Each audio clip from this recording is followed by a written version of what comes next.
São João, né? Capítulo 15, que foi o que a gente conversou, que a gente meditou no domingo, né? Que é o quinto domingo da Páscoa, né?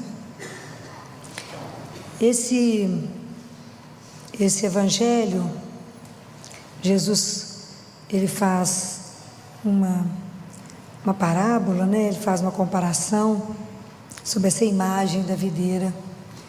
E ele começa dizendo: eu sou a verdadeira videira e meu pai é o agricultor. Todo ramo em mim que não produz fruto, ele o corta. E todo que produz fruto, ele o poda, para que produza mais fruto ainda. Aquele que permanece em mim e eu nele, produz muito fruto, porque sem mim nada podeis fazer. Esse evangelho de todas essas parábolas que Jesus conta, a riqueza que é muito grande. E ela é tão interessante porque ela conta para a gente, se vocês lerem tudo em detalhes, que a nossa vida cristã, ela é um mistério de comunhão com Deus. Essa é a nossa vida cristã. Há um mistério dessa comunhão.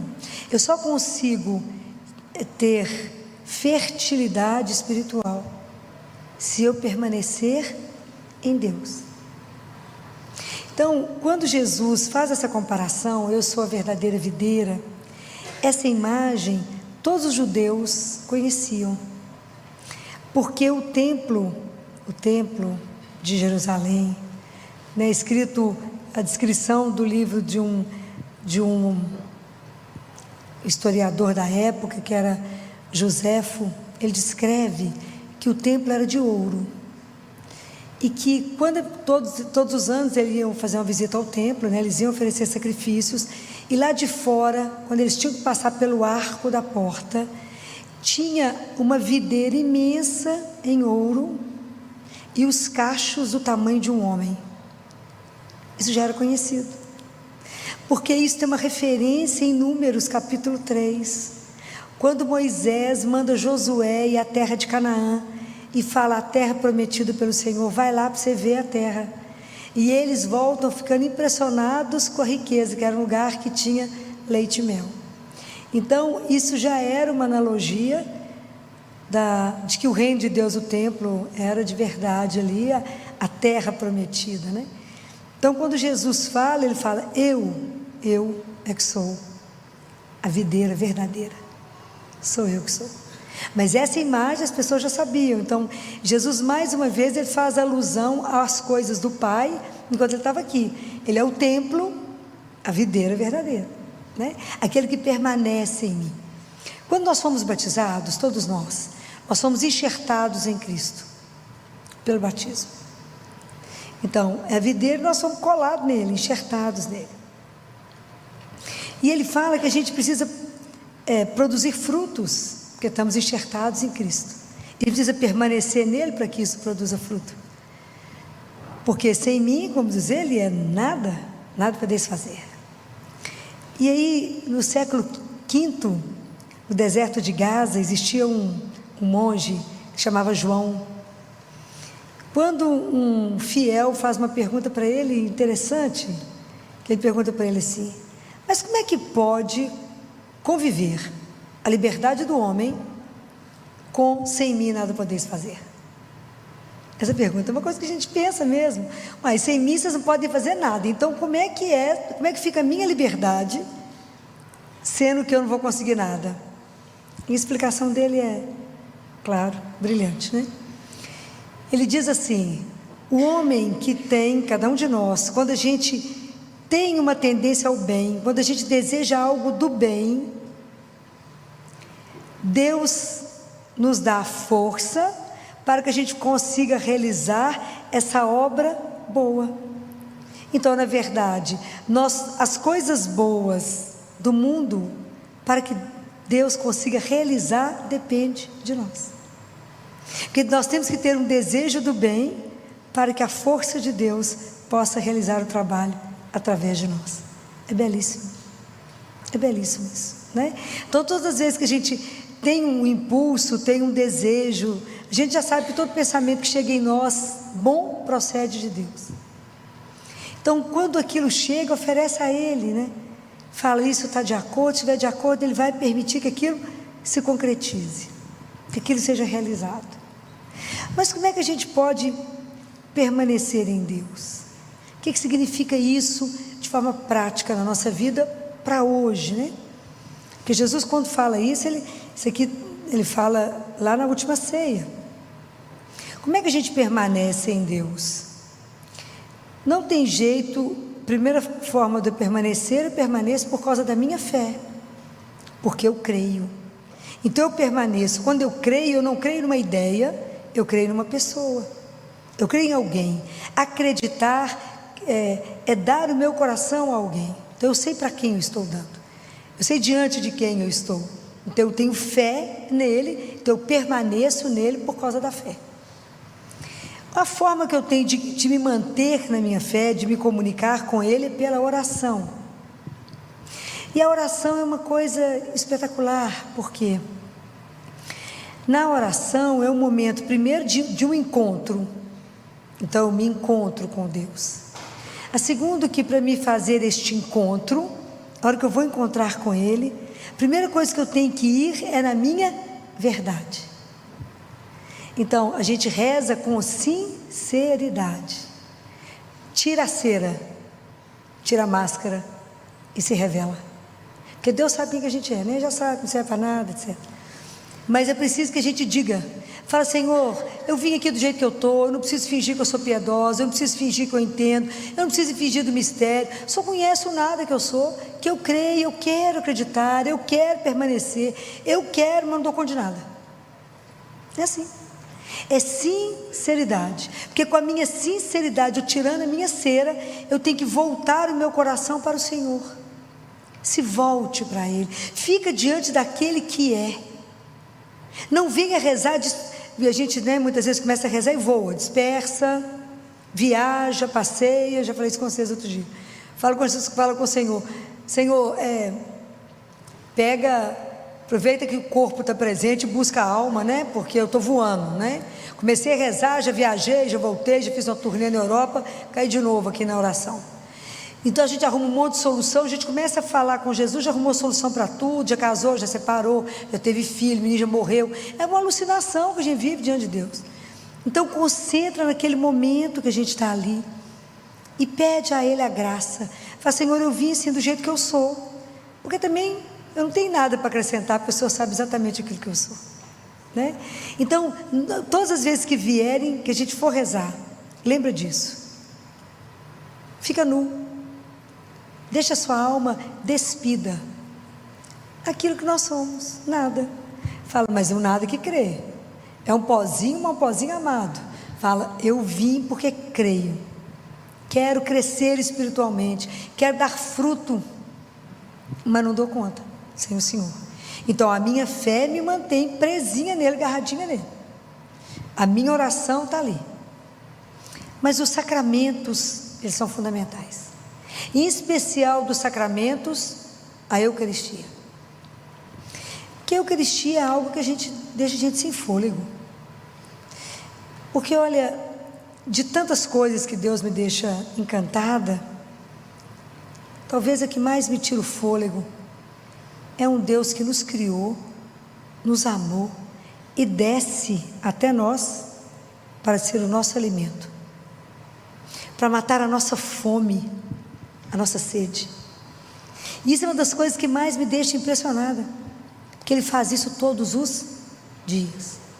Lembrando aquela frase de Santo Agostinho, que Santo Agostinho diz que Jesus deixou uma Eucaristia para cada dia, para a fraqueza de cada dia, que era para a gente não desperdiçá-la, né? A nossa miséria, a nossa fraqueza. Então eu venho até Ele na Eucaristia para me ser alimentado. É o único sacramento. Eu chego acabado, cansado e saio revigorado. Eu chego frio e saio aquecido pelo amor dEle. Eu chego triste, abatido, Ele me põe de pé revigorado. A Eucaristia é um mistério de amor. Jesus fala que a Eucaristia é a invenção do amor. É lindo isso, né? Quando ele diz isso para Josefa: Josefa, a Eucaristia é a invenção do amor, porque Ele nos ama, Ele permanece conosco, Ele nos sustenta, Ele nos deseja, Ele nos espera. E aí tem em contrapartida a gente, né? Quanto tempo Noé gastou para construir a arca, vocês sabem? A gente ouve falar arca de Noé, arca de Noé, arca de Noé. Quanto tempo Noé gastou para construir a arca? Alguém sabe? Eu tomei um susto quando eu descobri. 100 anos. Claro que a contagem do tempo de lá devia ser diferente, porque 100 anos está escrito. 100 anos. Ia salvar só um pouquinho de pessoas. Moisés, depois que recebeu as tábuas da lei, fez uma arca para guardar as tábuas. Ele fez de madeira imperecível e colocou ouro puro para colocar as arcas.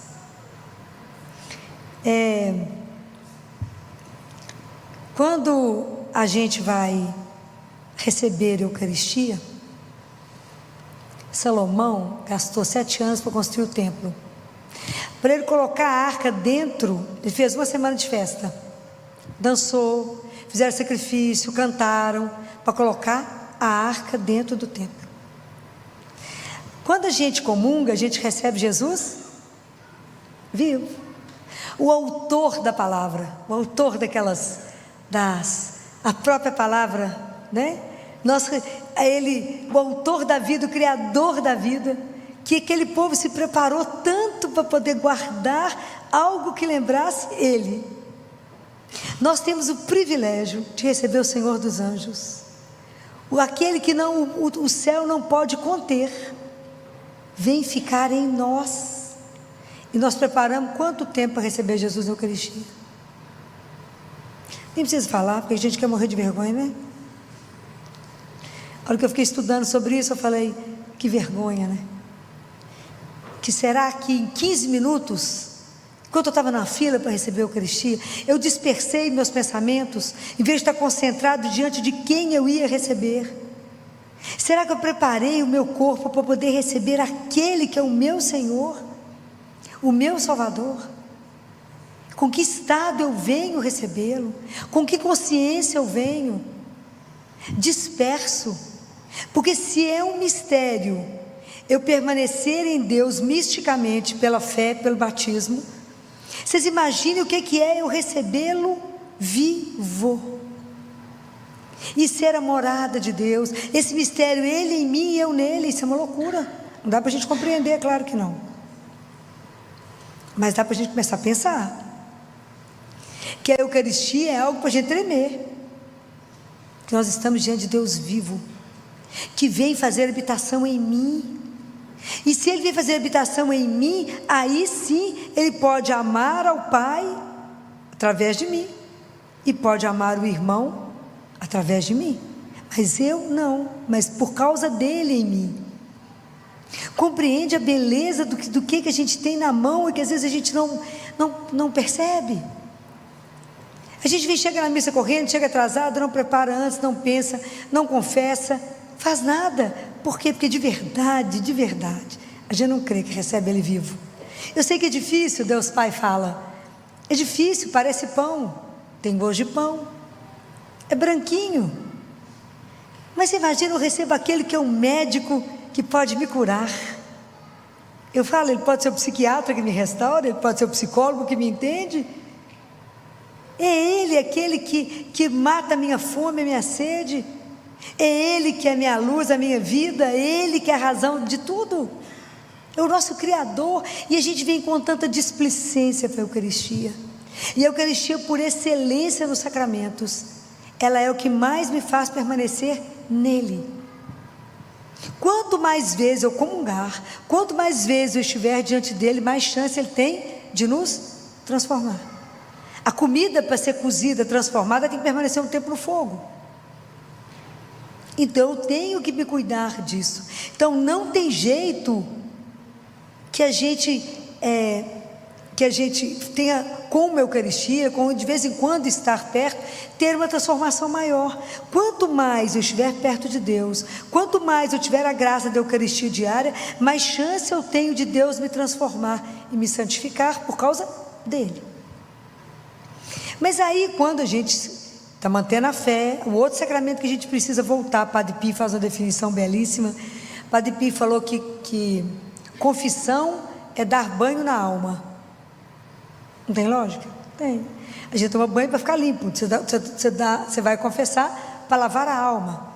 Então ele fala, mesmo que você confessou essa semana, ele fala, e o quarto esteja limpinho, daqui uma semana, quando você voltar, já tem poeira. Então, lava de novo.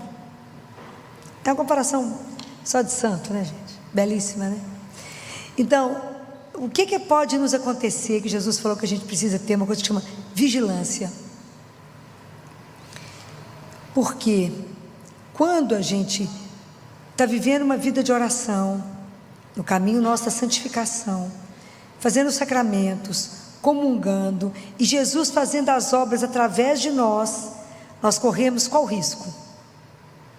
Qual que é o risco? Não tem ideia?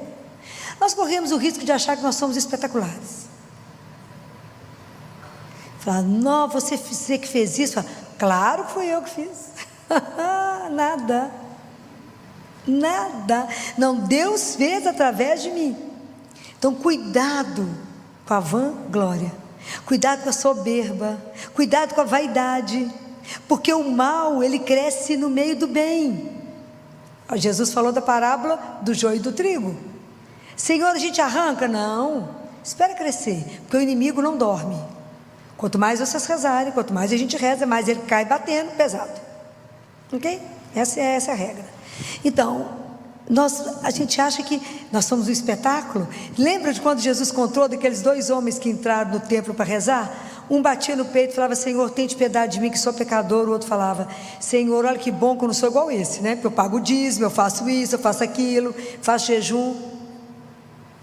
Nós corremos risco de achar que nós é que fazemos as coisas. Gente, por que Lúcifer caiu?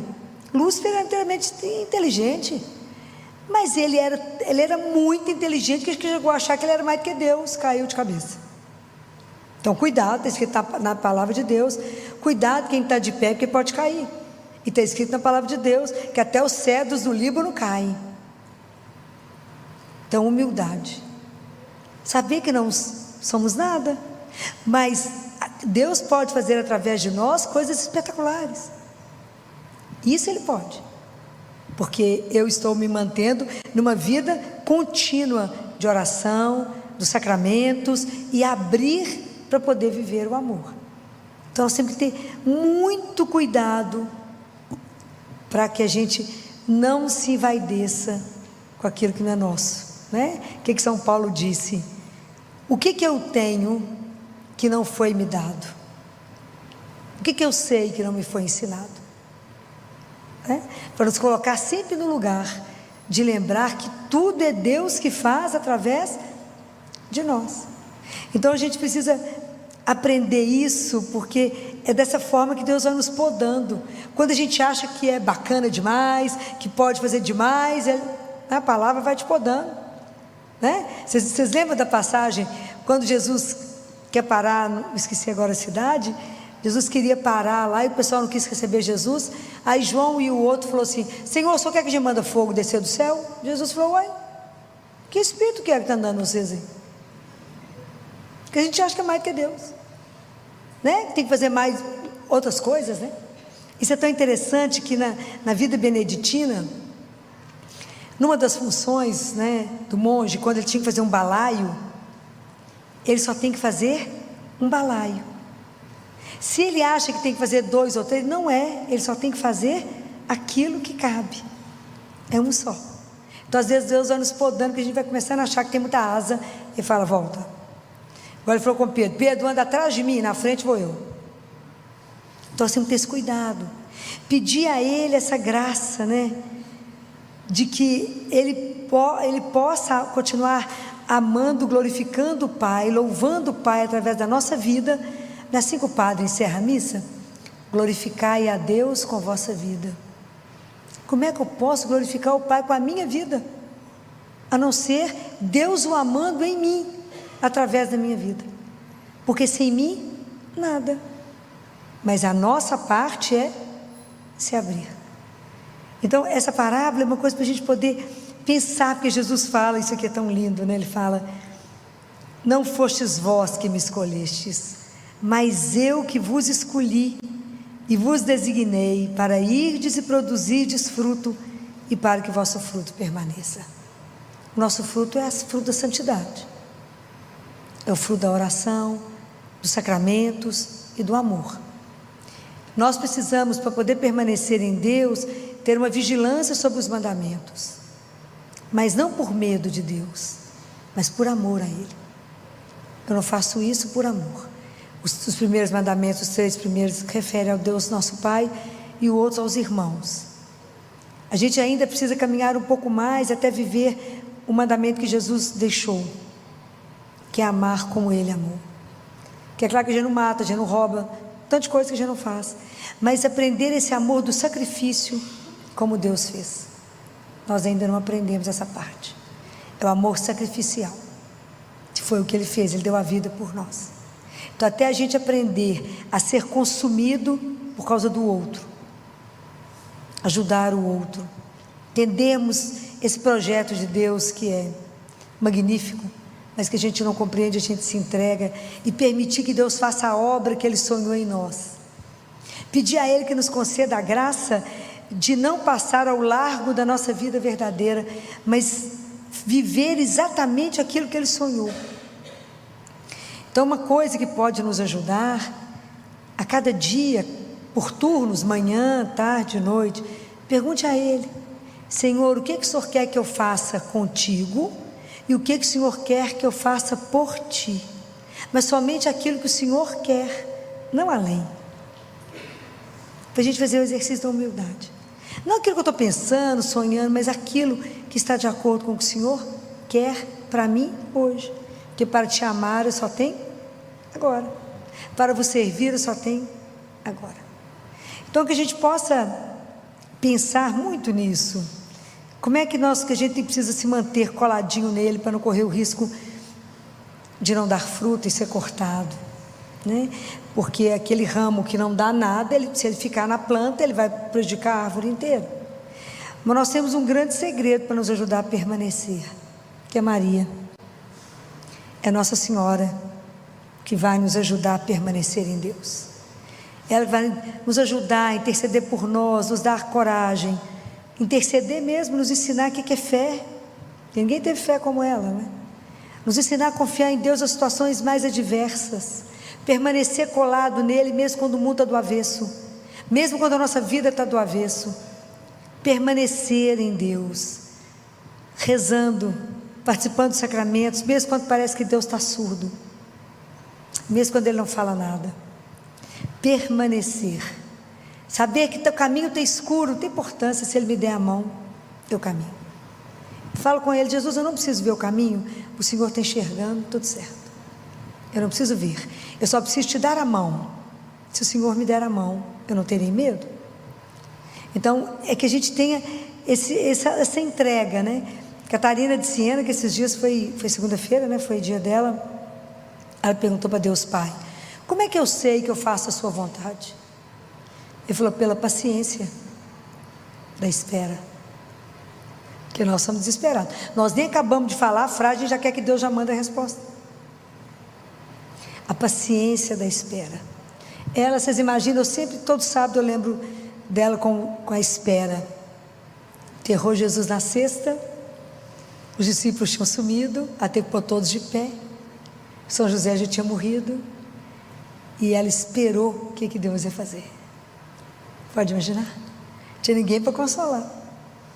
Ela segurou na fé, permaneceu ali em oração, pôs os discípulos para rezar, e é claro que ela foi a primeira testemunha da ressurreição. Claro que o filho foi ver quem primeiro? A mãe, lógico.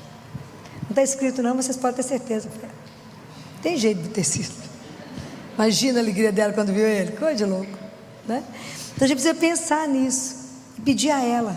Quando tiver muito difícil permanecer, quando tiver muito difícil o caminho, quando tiver muito difícil acreditar, fala: Senhora minha, me ajuda a manter os olhos fixos no seu filho e acreditar que ele me vê, acreditar que ele me escuta e acreditar que o amor dele é incondicional e que é eterno e que ele está atento a tudo que me acontece e ele nunca vai me abandonar. Me ajuda a permanecer nele e me ajuda a fazer com que a minha vida eu possa olhar para o meu pai, que meu pai possa se orgulhar de mim e falar: essa menina, esse menino tem a vida digna de um filho de Deus. É isso que a gente precisa revelar ao mundo. As pessoas que olham para nós, que já somos o resto, saiba que nós de verdade acreditamos num Deus que é vivo, que caminha conosco, que além de nos alimentar, participa da nossa vida todo dia, está sempre conosco, mesmo que a nossa vida não tenha nada de especial, só correr, trabalhar, fazer acontecer, mas Ele está junto. E que vocês não duvidem disso, que vocês caminhem sempre com aquilo que eu falei semana passada, a mística dos olhos abertos para poder ver o Senhor que está ali do seu lado. E peça a Ele, fala: só me mantém colado, igual o Super Bonder, cola para que eu nunca me perca.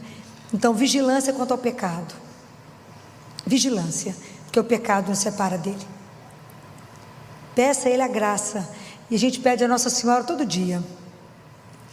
A gente fala com ela: Ave Maria, Virgem Fiel. Eu falo isso 100 vezes de manhã. Ave Maria, Virgem Fiel. Eu falo com ela: não me deixa pecar, não me deixa magoar, Jesus, não me deixa ofender. Ave Maria, Virgem Fiel, Ave Maria, Virgem Fiel, para que nos ajude a não pecar. Aí de noite você pede perdão porque você pecou, né? Ave Maria, Mãe de Misericórdia, Ave Maria, Mãe de... É a luta. Está escrito na palavra que a gente peca pelo menos 7 vezes no dia. É uma batalha. E a maior batalha é com a gente mesmo. Então não é fácil, porque a hora que a gente começa a fazer uma coisinha, a asa cresce, a gente acha que pode mais e começa a pecar. Então, vigilância. Vigie, para que a gente não precise ser podado, né, toda hora. Mas que Nossa Senhora, como nossa mãe, interceda por nós, para que a gente de verdade possamos dar frutos dignos do Pai que temos, e que o nosso fruto permaneça. Louvado seja nosso Senhor Jesus Cristo. Para sempre seja louvado. Vinde, Espírito Santo, vinde por meio da poderosa intercessão do Imaculado Coração de Maria, vossa amadíssima esposa. Vinde, Espírito Santo, vinde por meio da poderosa intercessão do Imaculado Coração de Maria, vossa amadíssima esposa. Amém. Ave Maria, cheia de graça, o Senhor é convosco. Bendita sois vós entre as mulheres, bendito é o fruto do vosso ventre, Jesus. Santa Maria, Mãe de Deus, rogai por nós, pecadores, agora e na hora de nossa morte. Amém. Obrigada. Vamos sentar?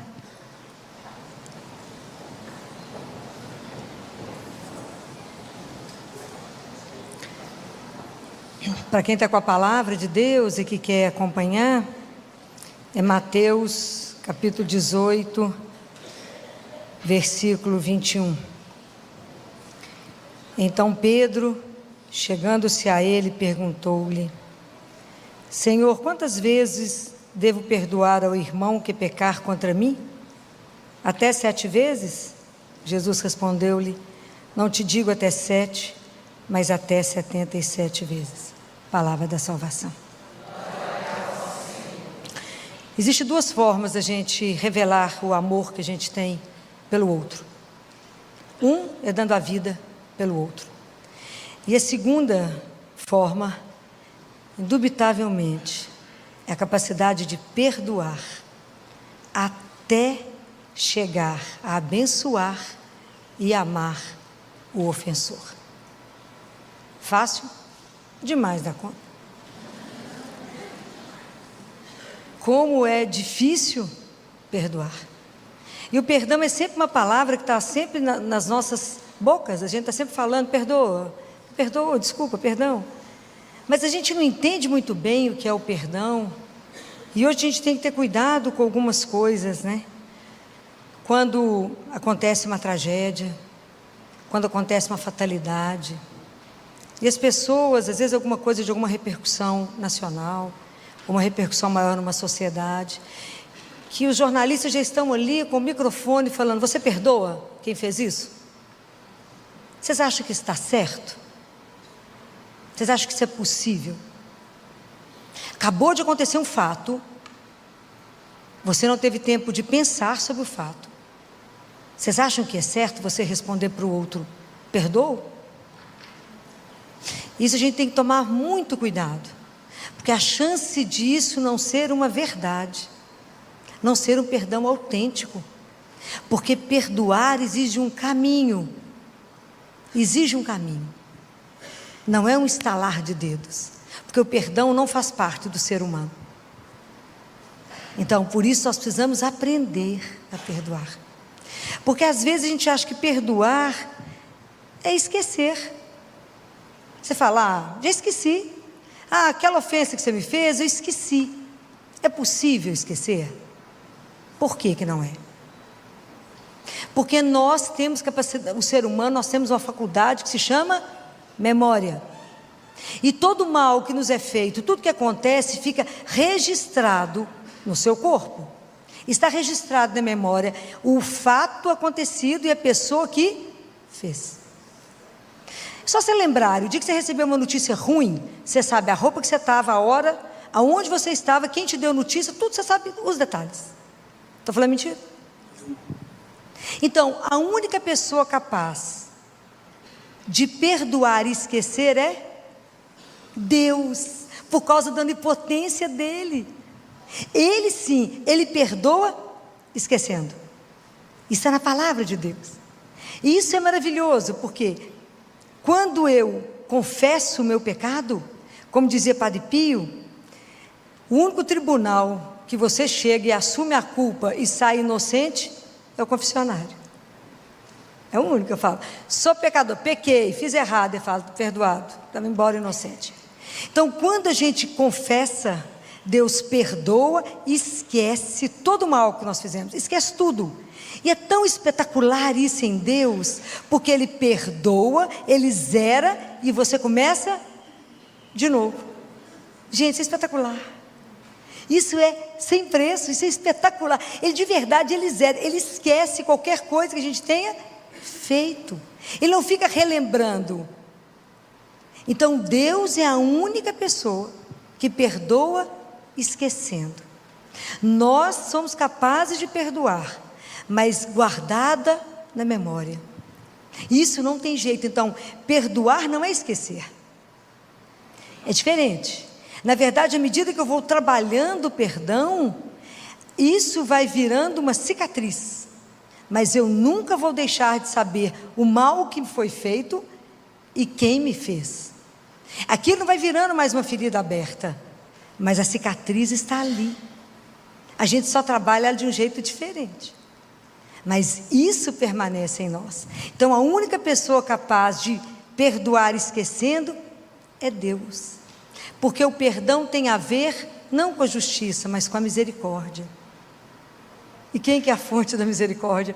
É Deus, né? Então é por isso que Ele perdoa dessa forma. E a gente não pode, por isso a gente não pode deixar, vou fazer um apelo, te confessar, porque nós temos que ir embora mais zerado. É verdade. A gente tem que estar sempre com a confissão em dia, que chegando diante dele, fala: ó, Jesus, tem pecado zero, porque já perdoou, já passou lá embaixo e já fez a limpa que tinha que fazer. A gente fica adiando, fala: eu não gosto de confessar, eu não gosto de falar as coisas. Naquele momento você está diante de Jesus, não é o sacerdote. Naquele momento é Ele, é diante dele que você vai falar: Jesus, eu errei, né? É esse momento que a gente tem que ser capaz de reconhecer. Bem, a outra coisa que a gente confunde pecado, que a gente, perdão, a gente acha que o perdão é esquecer. Não, não é esquecer. Vocês já aprenderam que não é isso, porque a memória está lá guardada em nós, né? Ela não permite que a história está guardada, mas ele não vai morrer, né? O perdão não deixa isso morrer. A outra coisa é justificar o outro. Coitado, ele fez isso comigo, sabe por quê? Ele teve uma infância muito sofrida, ele passou por um trauma agora. O que eu estou fazendo com o outro quando eu justifico os atos dele? O que eu estou fazendo com o outro? Eu estou tirando do outro a responsabilidade pelo ato dele. Não posso fazer isso. Eu não posso negar o mal que chegou em mim.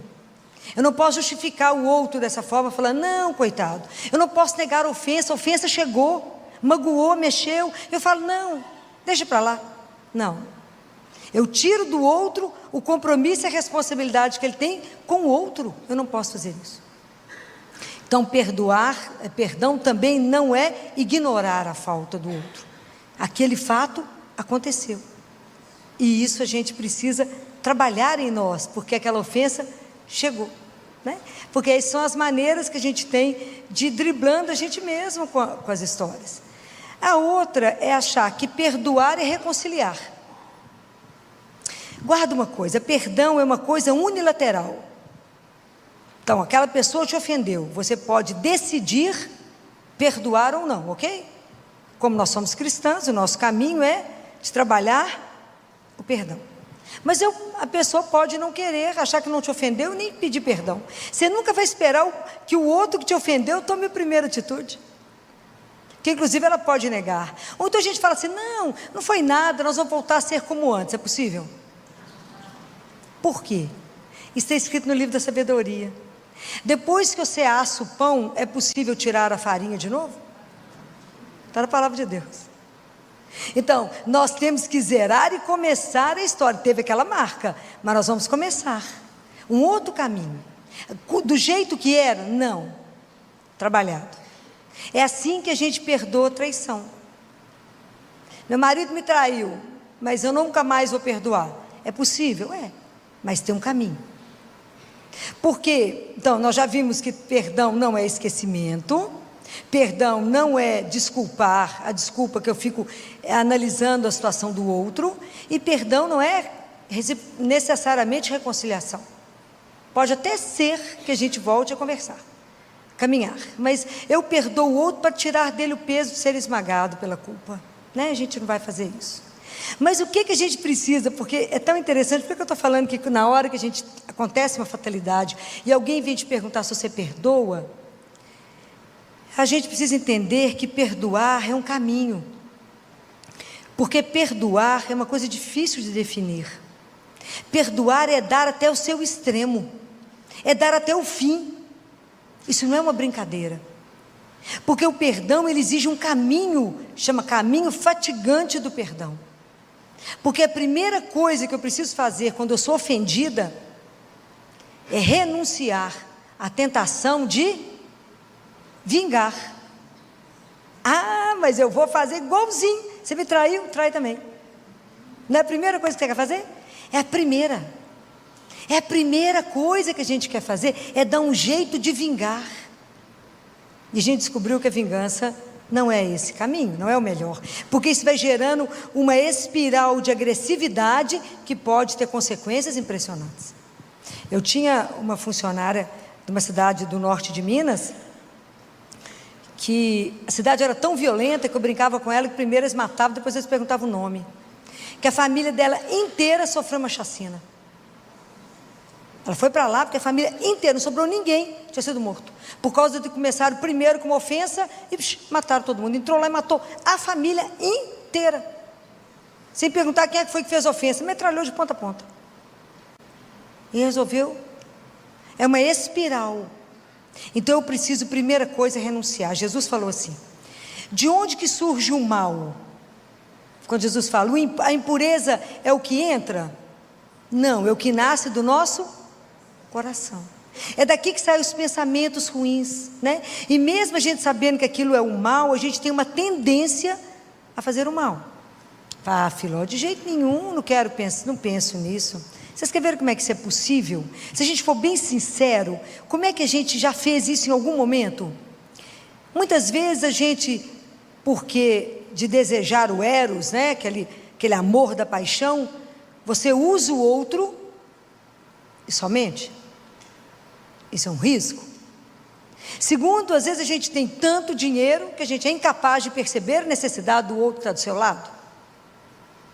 Ou eu ganho poder E se eu ganho poder, eu oprimo o outro que está do meu lado. Quanta opressão, quanta violência, quanta injustiça, quanta coisa tem no mundo. Então, quantas vezes você recebe o mal, e mesmo sabendo que é errado, você pensa assim, com vontade de matar o outro. Ele podia morrer, ou ele podia sofrer a mesma coisa que eu estou sofrendo, que é uma forma de eu vingar. A gente deseja, nem que seja por um momento. Está certo? Não, nós sabemos que não está certo, mas a gente pensa, porque somos humanos. Por que que isso é natural em nós? Porque é a nossa sobrevivência, nós queremos a nossa vida de qualquer, sobreviver, muitas vezes nós queremos de qualquer forma. É porque a raiz do mal, a raiz do pecado está na forma como a gente vive o egoísmo. A gente olha só para nós. Então uma coisa que a gente precisa primeiro é renunciar ao mal. Segunda coisa que a gente tem que fazer é avaliar essa ofensa que chegou em nós. Eu tenho que ser capaz de me ver nessa dor, de ver a dor que chegou, a forma como ela chegou, e se eu permitir, essa ofensa, essa dor que chegou até mim, vai me fazer com que eu possa revelar para mim mesmo quem eu sou. E aí eu vou avaliar quanto de paciência eu tenho dentro de mim, quanto de bondade eu tenho, quanto de solidariedade eu tenho, e também entender o quanto do mal, o quanto da ira existe, da forma da agressividade tem dentro de mim, que eu respondo na mesma moeda às vezes. Eu vou lá no olho por olho, dente por dente. Estou falando mentira? Estou não. A ira, o rancor, a amargura vai tomando conta do nosso coração, e nós vamos ficando envenenados. Até eu conseguir trabalhar de forma que eu vejo o outro e aquilo não mais me afete. A cicatriz está ali, mas a ferida não abre mais, compreendem? Eu consigo conviver. O mal aconteceu, mas eu não sou determinado por isso mais. Vocês já descobriram que vocês são capazes de matar? Vocês acham que vocês não são capazes de matar? Porque eu descobri que eu sou. E o dia que eu descobri isso, eu sofri muito. O dia que eu descobri que a ira me faz matar. Por que eu não matei ninguém até hoje? Porque Deus não permitiu. Porque provavelmente tanta Eucaristia, tanto terço, tanto joelho, já fez com que Ele me mudasse. Por que eu estou falando isso? Porque o terceiro passo é entender o outro. E eu não posso endemoniar o outro. Eu não posso achar e colocar o outro, que por causa de um ato ele é aquilo. Eu não posso reduzir o outro a um ato. Porque você pode matar. Você entra na sua casa, seu marido está abusando sexualmente do seu filho, você mata seu marido, você é má? Não, você salvou o seu filho naquela hora. Mas você matou o seu marido, porque foi um acesso de ira. Essa pessoa que fez isso teria feito pior do que ela, que era capaz de ter picado ele inteiro, quando abusa de uma criança de 3 anos de idade. Então você é capaz de imaginar o mal, a agressão que tem em nós, não é fácil. Por isso que a gente tem que ter a coragem de, quando a gente é ofendido, a gente tem uma oportunidade de se ver. Porque é uma coisa tão interessante que acontece, que quando eu sofro mal, quando alguém me humilha, quando alguém me ridiculariza, quando alguém faz um mal comigo, é a oportunidade que eu tenho de converter. Não é o quem me ofendeu que me converte, sou eu que sou convertido. Que eu tenho que mudar a forma de olhar, eu tenho que mudar a forma de me ver, ver o ato e ver o outro. Não é fácil. Não é uma brincadeira o perdão. Por isso que eu acho que é impossível alguém falar com você: acabou de matar sua filha, você perdoa? Como é que você responde que perdoa? Fala: não, vou matar ele também. É a primeira reação. Se não tiver nada para falar, fica calada. Porque eu preciso trabalhar em mim o mal que chegou. Eu preciso trabalhar em mim. Eu não respondo mal com mal. Jesus falou que não. Mas é um processo, não é mágica, gente. Nós somos humanos. Então, enquanto a gente não assumir isso em nós e falar: Senhor, me ajuda, porque eu sozinha não sou capaz. Isso não é humano, Senhor. Humano é eu reagir da mesma forma. Então não é brincadeira, mas eu tenho que olhar para o outro e falar: eu não posso te determinar pelo mal que você fez. Uma vez eu fui a uma penitenciária, já aqui como é que fala? Nova Lima? onde os presos já estão na fase de quase ir para casa, né? Então lá não tem guarda, lá não tem chave. E eu fui lá para falar com eles na época do Natal. Tive oportunidade de ficar lá com eles, de entrar na cela, de fechar a porta para ver o que é ficar preso. Fiquei lá, umas horas lá com eles. E conversar sobre isso, e falava com eles: vocês não podem ser determinados pelo mal que vocês fizeram. Porque a pessoa é mais do que aquilo. Não é um ato que te define, você tem que ser mais do que aquilo. Então entender o outro, ver o outro, é fácil? Não. Mas é possível? É. Quando o marido te trai, você pode reduzi-lo só ao adultério? Não, senão você nunca mais vai olhar para ele. Mas a gente é capaz de perdoar, de zerar e começar de novo? Não é fácil, mas é possível. Porque Deus age em nós. Mas a gente tem que ter uma disposição, um desejo de que Ele faça. Porque senão a gente não vai reagir. Porque quando a Bíblia relata, que está lá em Êxodo, quando Deus se manifesta a Moisés e fala que Ele é um Deus cheio de bondade, que Ele é compassivo, que Ele perdoa, que Ele é pura bondade. É isso mesmo, Deus é isso. Quem revelou isso para nós foi Jesus. Jesus passou no mundo perdoando. Ele perdoou aquele que era bom, que era mau, aquele que perseguiu, aquele que não perseguiu. Jesus curou a todos, perdoou a todos e nos ensinou. E porque Ele fez isso, vocês imaginam o caminho da paixão? Ele revidou em quê?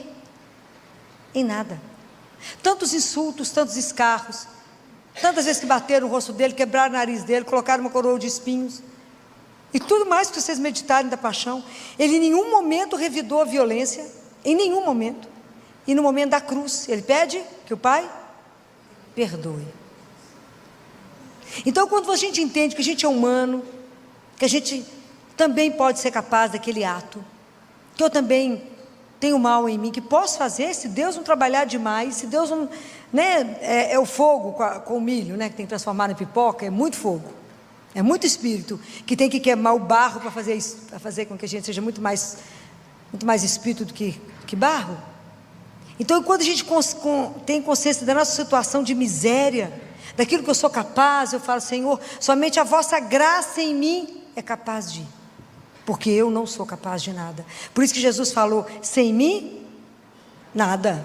E nada é nada. Nada é nada. Quando eu entendo que eu vou perdoar sem si e sem mas. Eu te perdoo desde que... Não, aí não vale, né? Perdão. Eu te perdoo, mas... Eu te perdoo porque eu sou superior a você, sou benevolente, sou magnânimo. Não. Eu te perdoo porque eu sou humano igual você, feito de barro. E talvez eu tivesse feito até pior. Esse caminho é tão simples, não é? É muito, porque de vez em quando esse assunto pode voltar, essa ferida pode voltar. Por isso que é um caminho fatigante, por isso que o perdão, ele é um processo. Eu tenho que querer, não é uma brincadeira. Isso é um trabalho muito grande. Meu marido está ali escondido, mas quando ele viu, ele presenciou os bandidos matarem a esposa dele, tiro, matou a mulher. Ele estava organizando a festa de 25 anos de casado. Ele viu quem eram 3 jovens drogados, pediram a chave do carro, ele deu. Mesmo assim eles queriam matar além disso, por causa do mal. Claro que ele não estava com tudo organizado para matar, claro, ele virou o Charles Bronson. Sabia onde é que os meninos moravam, sabia tudo, sabia que ainda a polícia era corrupto e protegia os bandidos, sabia tudo, até ele arrumar coronel que o ajudou a descobrir tudo e ajudá-lo a não vingar e deixar que Deus fizesse. Os 3 já morreram, não porque ele mandou, mas a vida que você faz uma opção te leva. A vida é feita de escolha. Diante de nós está o mal e o bem, você escolhe o lado que você quiser, está na Bíblia. Diante de ti está a água e o fogo, escolhe, estende a mão para o que você quiser, mas assuma as consequências do seu ato. Então o perdão é uma coisa que te transforma, que te converte, fala: gente, eu tenho que viver como alguém que viveu sendo perdoado, porque quem que nos perdoa todo dia? Deus. Quantas vezes está escrito na Bíblia que nós caímos no dia? Puxar a memória de vocês para a Bíblia. Quantas vezes? Quantas vezes o justo cai num dia? 7. Eu tenho que viver da situação, da condição, eu tenho que partir do suposto que eu vivo porque eu sou perdoada. Porque senão nós viramos tão de pó, que não tinha ninguém de pé. Então, quando eu entendo que eu sou perdoada, que eu sou um nada, que eu sou miserável, que se não fosse a graça de Deus, eu já teria feito, era muita tragédia, eu falo, não, tem que ter paciência demais com o irmãozinho que ainda não descobriu isso. Para isso, por isso que a conversão, cada vez que as coisas acontecem, te deixa contrariada, te deixa magoada, te deixa ofendida, é falar, não vingar, é falar, Senhor, quanta coisa em mim precisa ser trabalhado, o quanto quando eu estou girando diante do meu amor próprio, e achando que eu sou o supra-sumo do sumo, que eu não posso ser magoada, não posso ser ofendida, porque eu sou perfeita, imagina, eu sou pior do que ela, se for olhar. Quantas vezes é bom a gente se colocar no lugar do outro e falar, será que no lugar do outro não teria feito pior? Quando eu escutei umas histórias lá na penitenciária, não sei se vocês já foram visitar, de sentar com os presos e conversar com eles, escutar as histórias, escutar de onde que saiu aquela reação de violência, com quantos eu falei assim, nó, teria feito pior. Você foi até bacana, viu? Diante daquela situação, você foi até bacana. E no final, eles pediram a oportunidade de rezar por mim. Eles me colocaram no meio, rezaram por mim. Cantaram. Compreende a diferença? Somos irmãos, feitos do barro. Só que uns já descobriram a caminhada, outros ainda não. É isso que a gente precisa compreender. Por isso que Jesus tem tanta autoridade sobre a nossa vida, quando Ele fala, perdoe os seus inimigos. Reza por aquele que fala mal de você, por aquele que te persegue. Vocês já estão fazendo isso? Vocês já estão nessa etapa de rezar pelos inimigos? Fala que nada, eu quero matar mesmo ele. Eu não quero saber de perdoar nada ainda. Mas enquanto a gente, aquilo que Jesus falou, se você cumprimenta só aquele que te cumprimenta, que diferença você faz? Qualquer pagão faz isso. Cuida daquele que faz mal para você, aquele que falou mal, usa de misericórdia com a vida do outro. Isso, essa página do Evangelho a gente não pode colar, porque está escrito no Pai Nosso o que mesmo? Perdoai as nossas ofensas. Misericórdia, a gente fala isso todo dia. Imagina se eu falar de verdade para Deus, o Senhor me perdoa na medida igualzinho eu perdoo o meu irmão, nós estamos lascados. É porque a gente reza no automático. A gente sabe nem que acabou de rezar, mas presta atenção em cada palavra que a gente falou. Perdoa as minhas ofensas, assim como eu também perdoo os que me ofenderam. Olha o parâmetro que eu dei para Deus. Eu dei para Ele a mesma balança. Só pode me perdoar assim como eu perdoo o outro. A gente precisa pensar. Fala que eu vou pular esse pedaço Pai Nosso por enquanto, quando eu não estou sendo capaz de rezar esse pedaço, não. É mais honesto, não é? Não é mais honesto? Fala, vou pular esse pedacinho. À medida que o Senhor for me melhorando, vou rezando. É por isso que a gente tem que comungar todo dia. É por isso que tem que confessar todo mês. É por isso que tem que rezar o terço. Fala, Senhor, vai trabalhando o meu coração, meu filho. Vai tirando o mal que habita em mim. Vai tirando essa raiz egoísta, que acha que o mundo é meu, tudo é meu. Quando eu não entendi nada, Senhor, que somos irmãos, filhos do mesmo Pai. Me ajuda a pensar na minha morte todo dia. Isso é uma coisa espetacular. Pensa, a hora que você acordar de manhã, pensa na morte. Fala, hoje pode ser meu último. Você vai magoar quem? Você vai ferir quem? Vai falar mal de quem? Aguardar a língua, porque pode ser a última oportunidade. Guardem bem. São Tiago fala assim, aquele que é capaz de frear a língua, ele tem muita coisa, salva bem o corpo, que a língua mata.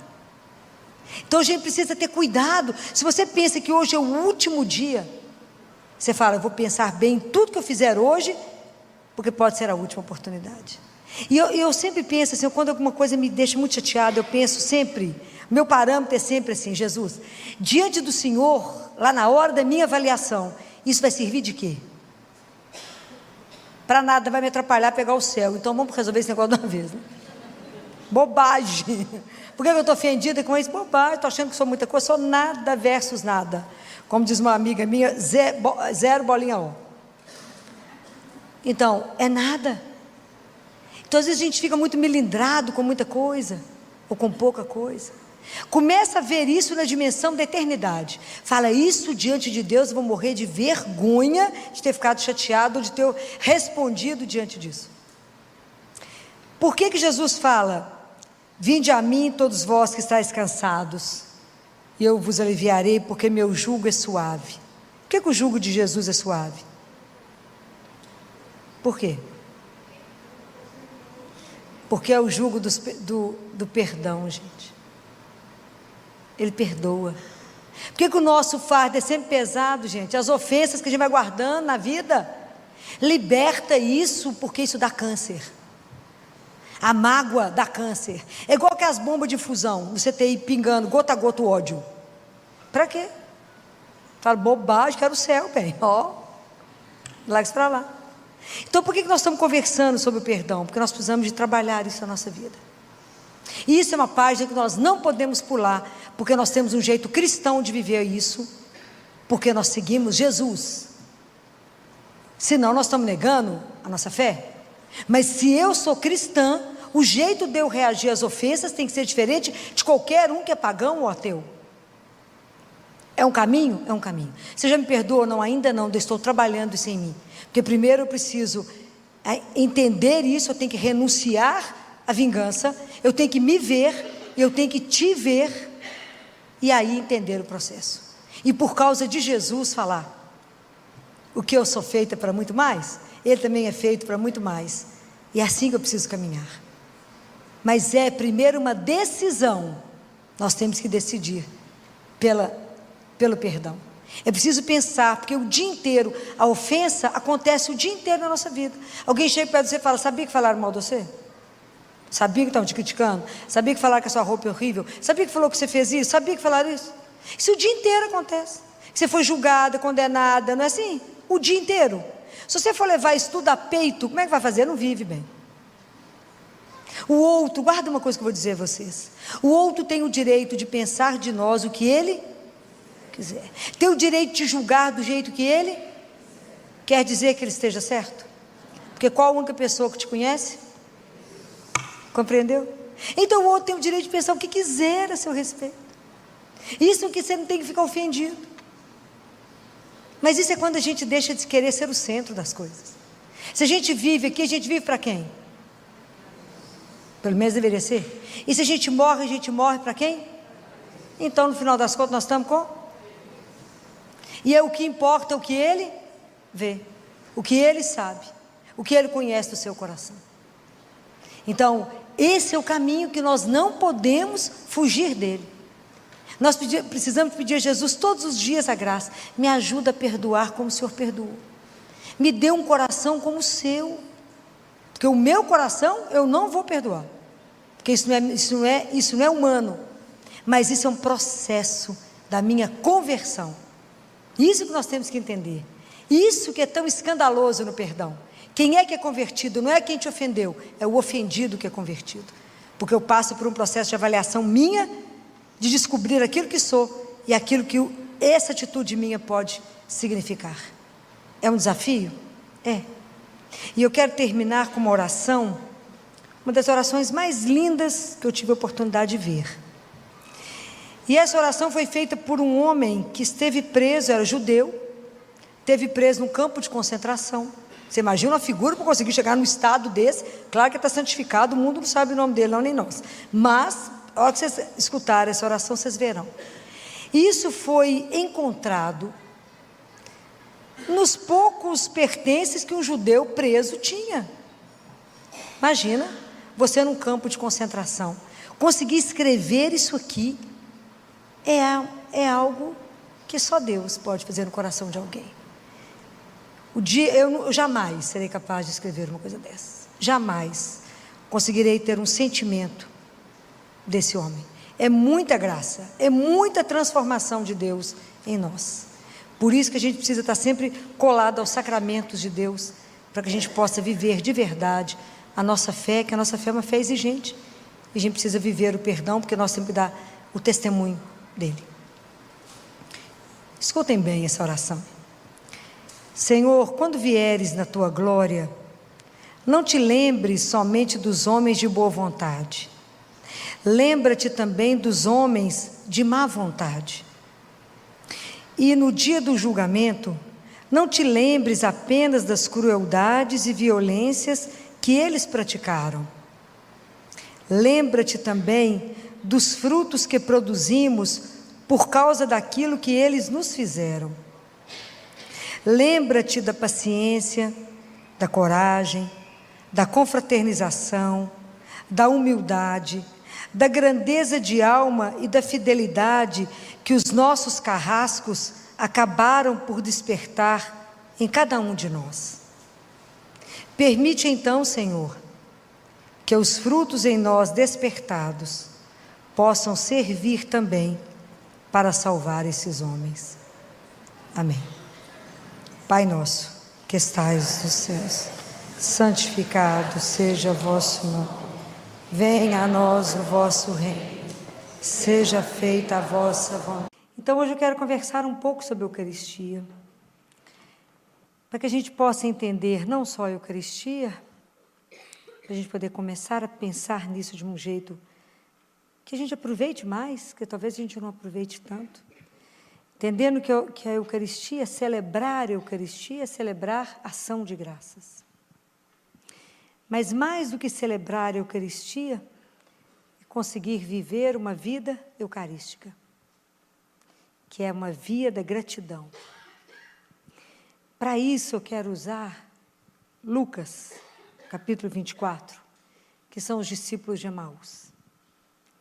Os discípulos de Emaús é a nossa história, que a gente pode, você está em Lucas 24, capítulo 13, depois se vocês quiserem reler. Todo mundo lembra dessa história. Esses discípulos conviveram com Jesus durante 2 anos e meio, mais ou menos. Jesus morreu, eles ficaram quase 3 dias em Jerusalém, e estavam voltando para Emaús, que era pertinho.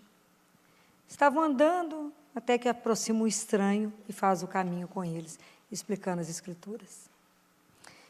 Bem, eu quero falar em partes, porque esse é o primeiro pedaço. A primeira parte desse discípulo, desse caminho de Emaús, é exatamente a nossa história. Porque se você te parar num sinal, se você tiver tempo de assentar numa praça, se tiver tempo de assentar, você vai observar as pessoas passando. E a forma como as pessoas caminham te conta exatamente se elas estão bem ou se elas estão deprimidas, se elas estão entristecidas, se elas estão arrastando a vida. Vocês imaginam como é que esses dois deviam estar voltando? Destruídos. Aquele que encheu o coração deles, aquele que fez a vida ser completamente diferente, estava morto. Então, eles estavam voltando para aquela rotininha básica deles. Geralmente, a gente, quando está abatido com as nossas perdas, com os nossos lutos, com as nossas decepções, com as nossas desilusões, a gente muitas vezes anda de cabeça baixa, um passo mais ou menos, às vezes nem olha direito onde é que está pisando, alguém te cumprimenta, você nem olha, você responde, você não sabe nem para quem você respondeu. Por isso que o estranho chegou, eles não viram nem quem chegou. E é assim. Então, a gente, quando vem celebrar, quando a gente vem para a Eucaristia, a gente vem com o coração ruim. E se a gente lê a historinha, a gente vai vendo que não é uma via normal do ser humano, diante das frustrações, das perdas, das decepções, do sofrimento, fazer opção pela gratidão. Ao contrário, nós enchemos nosso coração de mágoa, de rancor, de ressentimento e vamos arrastando a vida. Não é assim? E nós chegamos dentro da igreja para celebrar a Eucaristia com o coração assim, pesado, né? Pesado. Então, quando Jesus convida a gente, ele fala, fica, né, que vocês estão cansados, vinde a mim, que meu jugo é suave, meu fardo é leve. Por que o jugo de Jesus é leve? Porque é o jugo do perdão. Por que a nossa vida é pesada, a gente está sempre cansado? Porque a gente só vive na ofensa. Né? As ofensas que a gente não perdoa. Então, a gente chega para a Eucaristia dessa forma. Se vocês pegarem uma terra dura, e jogar água, vai entrar alguma coisa?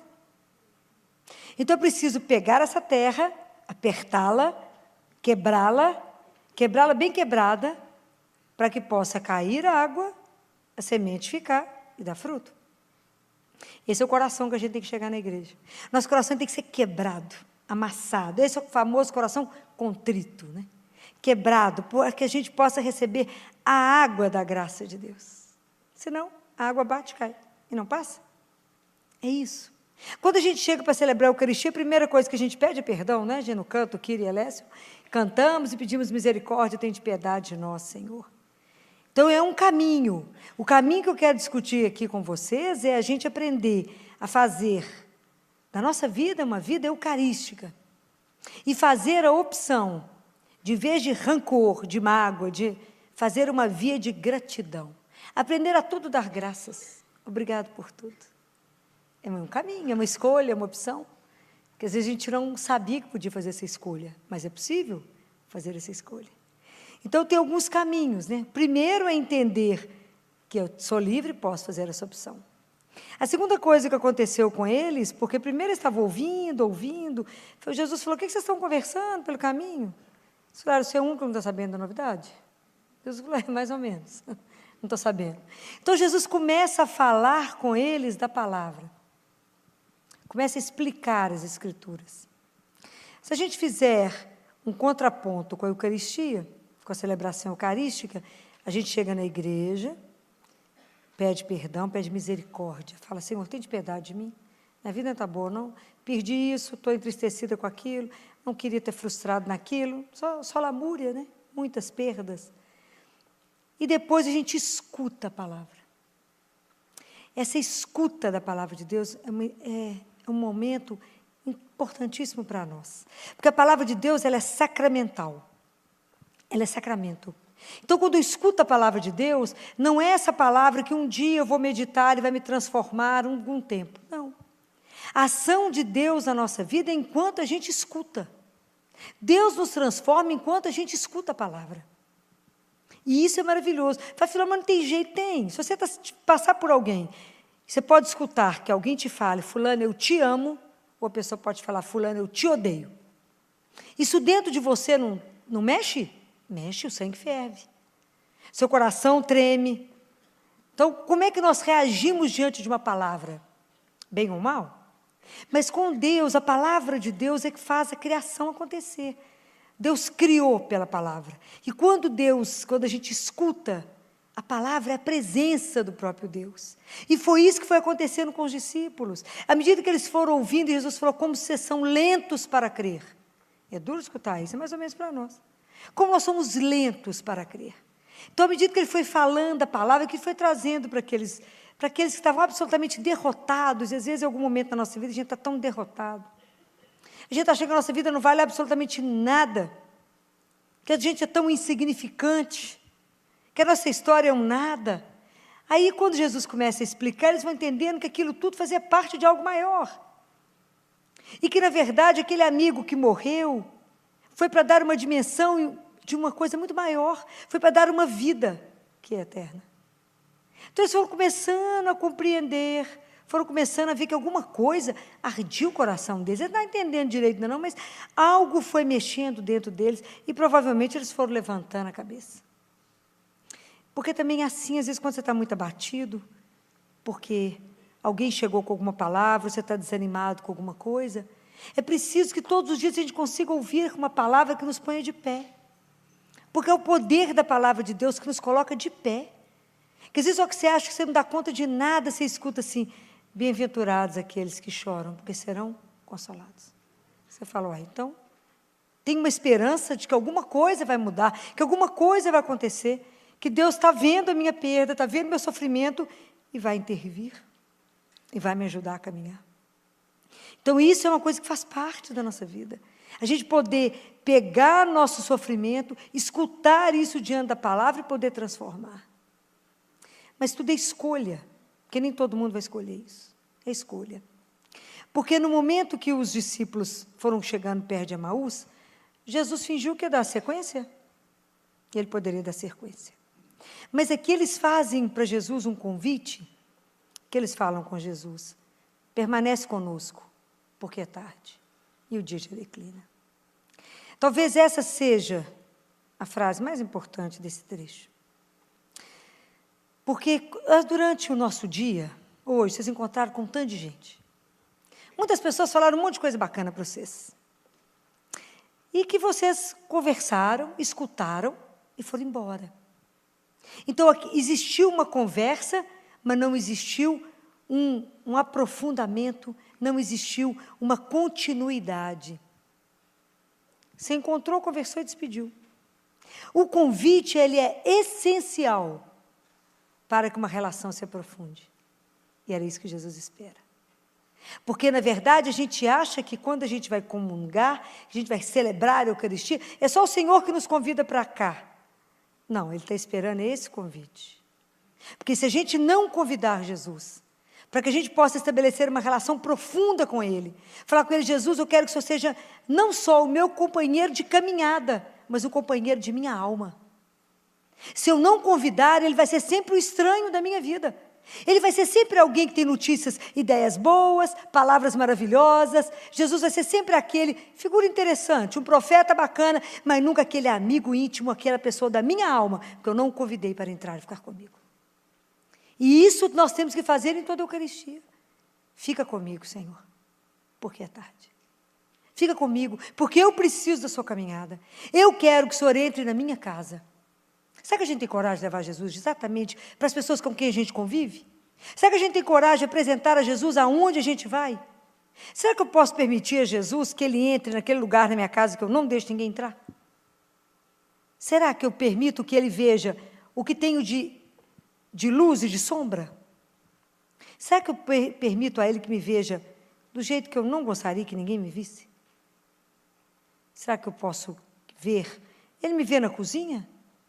Jesus ser o amigo, não da sala, que serve a xícara perfeita, o pano perfeito, mas o amigo da cozinha, que vê a cozinha confusa, bagunçada, que vê o pano de prato rasgado, que está lá, como diz Santa Teresa, no meio das panelas, das caçarolas, está lá Jesus andando.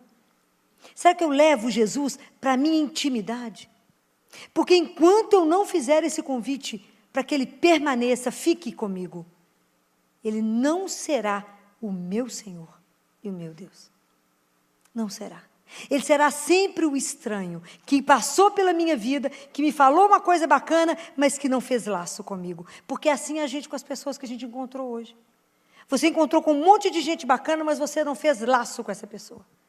Você até encontrou, escutou uma coisa bacana, falou: então tá, até mais. Jesus não pode ser assim. Nós não podemos deixar Ele passar. Porque se a gente não convidar, Ele vai passar. Ele não vai permanecer. Porque Ele espera o seu convite. Acho que você nunca imaginou que teria que convidá-lo para ficar. Você precisa convidá-lo. Fala: fica comigo, Jesus. Me ensina essa palavra, que essa palavra possa me transformar, que essa palavra possa me levar a fazer exatamente aquilo que o Senhor espera. Eu quero ter uma vida fecunda, mas eu preciso da sua presença. Porque se eu não tiver a sua presença, nada em mim será transformado. Eu digo que é nada. A gente recebe a Eucaristia, e porque a gente sai da Eucaristia e entra na igreja como se fosse a mesma coisa. A gente sai de quantas missas absolutamente não transformados, nem mexidos, nem com o coração ardido. Não foi nem capaz de chorar pelos nossos pecados. Nem chorar de emoção porque encontrou com Ele. Nem chorar de emoção porque estamos diante do Filho de Deus. E que me encanta, porque estamos diante do Filho de Deus e que se permite ser seu amigo, ser meu amigo, íntimo, companheiro. Quantos companheiros de alma você tem? Ou tem algum? É difícil ter um companheiro de alma. É difícil ter alguém que partilha das mesmas coisas que você. Aquele amigo que você não precisa nem falar muita coisa, já sabe tudo. Aquele amigo que você só olha, aquele amigo que enche o seu coração. Aquele amigo, daquela intimidade, que é uma intimidade construída de cada dia. Então, se a gente vai observando, e eu tenho certeza que a partir de agora vocês vão começar a entrar para a celebração eucarística, vão começar a prestar atenção, como é que Deus vai nos transformando, como é que a palavra precede, né, a Eucaristia, porque é Deus vivo em nós. E como é que eu preciso de fazer como os discípulos, falar: entra na minha casa, Senhor, entra. Eu quero que o Senhor entre, e onde o Senhor entrar, vá tocando todas as coisas e vá transformando. Quanta coisa dentro de mim precisa ser transformada. Quanta coisa. Mas para isso, eu convidar Jesus para entrar na minha casa, eu preciso de uma coisa única. Eu preciso de confiar. Porque como é que eu vou convidar um estranho para entrar na minha casa? Vocês convidam um estranho para entrar na minha casa? Não convida. Então, eu tenho que confiar naquele que eu estou convidando para entrar. Entra. E aí eu tenho que começar a entregar para o Senhor as coisas. Amigo não divide tudo? Muitas vezes você entrega tantas coisas. Ele é o Senhor. E nós precisamos começar a entregar para o Senhor tudo. Fala, Senhor, eu quero te entregar a minha vida, eu quero te entregar os meus sonhos. Eu quero te entregar tudo que eu sonho, que eu penso. Mas eu quero te entregar também o meu pecado. Eu quero te entregar aquilo que eu mais amo. Eu quero te entregar a minha vida e não preocupar mais. Ó, que luta que é isso. Falei, filó, você está querendo demais. Mas é assim, a relação com o Senhor tem que ser inteira. Como é que você convive com alguém, chama para ser seu amigo íntimo da alma, e você oferece só uma parte, não oferece o resto? É por isso que a proposta é audaciosa. Viver com o Senhor é para ser tudo. É entregar tudo. Tudo para o Senhor. Domingo teve uma cena bonitinha aqui na igreja com meu marido. A gente estava sentado lá no fundo, e chegou uma senhora com o pé machucado. Eu falei com ele, nós vamos ter que dar um lugar para ela. E ele saiu. Aí tinham várias crianças atrás, porque era chegada de encontro de casais. E aí tinha uma menina, aí o menininho, as menininhas assentadas na mesma cadeira, dividiram a mesma cadeira, e o menininho levantou com o irmão e ficou perto de mim. Tanto que o irmãozinho pequenininho, de uns 3 anos, imitava o outro. Tudo que o outro ajoelhava, ele ajoelhava. Tudo que um fazia, o outro fazia. Imitava. Ele entrou na filha do Cristiano, ele entrou também. Então, o irmão vigiando ele. Aí a maiorzinha falava para a pequenininha assim, você precisa aprender a entregar para Jesus todos os seus sonhos. Porque eu quero ser médica legista, eu quero casar, ter filhos e ser feliz. É só assim. Aí a outra falava, sussurrava no ouvido dela, porque eles ficaram com vergonha do meu marido, eu quero ser médica pediatra. Então vai falando com Jesus, tem que entregar os sonhos para ele. Olha que lindeza uma coisa dessa. Claro que essas crianças estão aprendendo com alguém. Alguém ensinou para essas crianças. E uma ensinava para a outra. Ajoelha, fala com Jesus, vai entregando seus sonhos para ele. Você não tem dinheiro para dar aqui agora na esmola? Não, então tem uma oração para fazer. E meu marido deu o dinheiro para que elas dessem o dinheiro. Elas ficaram uma alegria de poder depositar o dinheiro. Mas se não tivesse dinheiro, tinha uma oração para fazer, mas eu não aprendi a oração, não. Mas disse que tinha uma oração também para fazer. Então, olha como é que vai aprendendo de pequenininha. Entrega seus sonhos para Jesus. Já entregou tudo que ela quer. Ser médica legista, casar, ter filho, ser feliz. Só isso. E a outra começando. Quero ser pediatra e vamos começando. Mas olha a simplicidade com que faz isso. Olha a simplicidade. E nós, na dificuldade, truncado, não entrega não. Pois nós vamos entregar para o único que pode todas as coisas. Por que a gente não entrega? Porque não confiamos. Por que não confiamos? Porque não conhecemos. Por que não conhecemos? Porque não temos tempo para ele. Porque eu nunca convidei ele para entrar na minha casa. Falo com ele, então tá, outra hora eu encontro com o senhor, de lá e eu de cá. A gente se conhece, mas mais à distância. Não temos a audácia, isso aqui é uma audácia. Fala, entra, Senhor. Eu quero que o Senhor more aqui. Eu quero que o Senhor seja o anfitrião dessa casa. Porque depois que Jesus entrou nessa casa, ele deixou de ser o hóspede. Ele passou a ser o anfitrião, porque ele que sentou, tomou as rédeas, fez essa celebração ali para eles. Nós temos que aprender a hospitalidade e convidar Jesus para ser o nosso hóspede. Mais importante, hóspede. Falar, seja anfitrião, toma conta de mim, conta da minha casa. Qual é a ilusão que você acha que você tem? Nós temos ilusão, que a gente acha que sabe das coisas, que sabe o que é bacana. Sabemos de quê? De nada. De nada. Né? Então nós temos que pedir a Jesus, Jesus, me revela o que eu mais amo, para que eu te entregue. Porque às vezes o que a gente mais ama pode ser o nosso vício. Pode ser o nosso pecado. A gente, às vezes, quer manter alguma coisa. Nós temos que pedir a Ele. Revela para mim mesmo, que às vezes eu mesmo fico escondendo de mim. O que eu mais amo para poder te entregar? Essa é uma proposta. De falar com Ele. Me ajuda a viver a vida com gratidão. Porque o dia que a gente acolher isso na nossa vida, vocês vão ver que tudo na vida se agradece. Nada é acaso. Tudo é oportunidade para aprender. Tudo é oportunidade para crescer. Tudo é oportunidade para ser mais de Deus. Aconteceu isso, fala, obrigado, Senhor. Não sei por causa de quê, não está ruim, mas muito obrigado. Porque eu sei que, se fosse bom, só teria me dado. Essa confiança absoluta nele. Se fosse bom, só tinha me dado. Por quê? Porque você me ama. Quem ama não faz nada errado. Compreendem? É essa certeza. Isso o menino já entendeu. Nós é que somos cheios de arma e não entendemos.